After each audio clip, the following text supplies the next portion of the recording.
მოგესალმებით ისევ და ისევ პეკინიდან. ეხლა მე ვიმყოფები ჩემი სასტუმროს პერიმეტრზე, გარე პერიმეტრზე და აგიხსნით ეხლა რა არის ეს ყუთები. არაერთი რეპორტაჟი მქონდა იმასთან დაკავშირებით, რომ მთელი პეკინი გადასულია ინტერნეტ ვაჭრობაზე. ნებისმიერ პროდუქტს, წყალს, საკვებს, ღვეზელსაც კი ინტერნეტით უკვეთავენ. შესაბამისად, არავინ დადის მაღაზიაში და არავინ ვაჭრობს. ამიტომ დიდი სავაჭრო ქსელებიც იკეტება. ეხლა რა ხდება ჩემს უკან?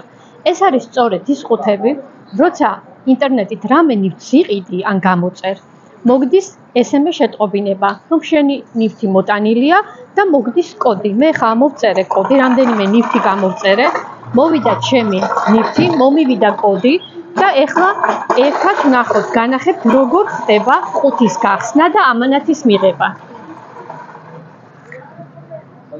თავიდან ცოტა მიჭირდა, იმიტომ რომ შეტყობინებები მოდის ჩინურ ენაზე, ასევე მოდის რეკლამები და შესაბამისად არ ვიცოდი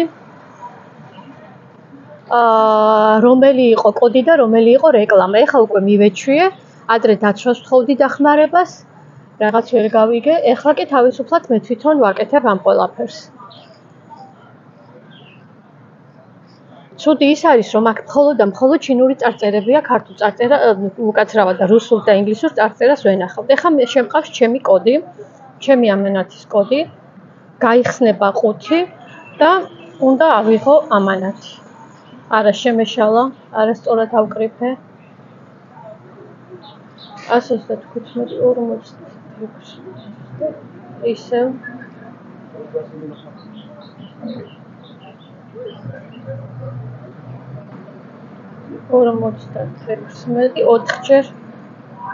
ორჯერ აკრიფავ, ნახოთ ახლა.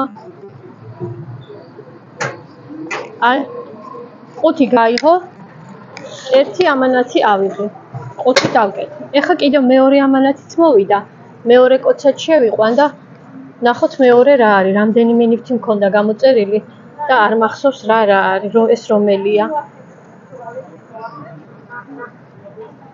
71, 32, 16.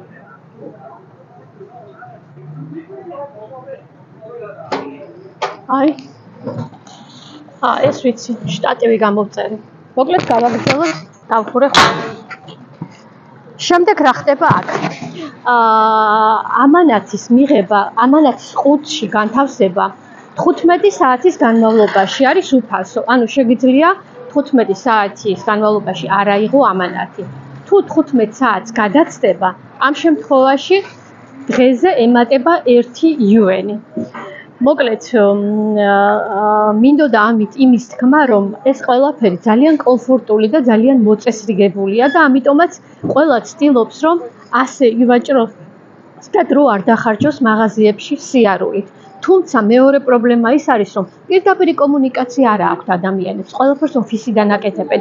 ნივთები შესაძლებელია გამოწერო და მოიტანო, თუმცა აი საკვებ პროდუქტებსაც კი ღვეზელი, წვენი ნებისმიერს ინტერნეტით იწერენ. რა თქმა უნდა, ღვეზელებს ამ ყუთებში არ ათავსებენ, გირეკავენ, კურიერი გირეკავს, ჩამოდიხარ და იღებ.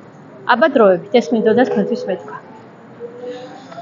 თავიდან მე თვითონ ვიყავი მოსახმარებელი. დაცვას ვთხოვდი, რომ ჩემი ყუთი გაეხსნა და ეხლა უკვე მივეჩვიე და შემიძლია სხვასაც დავეხმარო. ეხლა შეიყვანს კოდს ეს ადამიანი. აი, ყუთი გაიხსნა.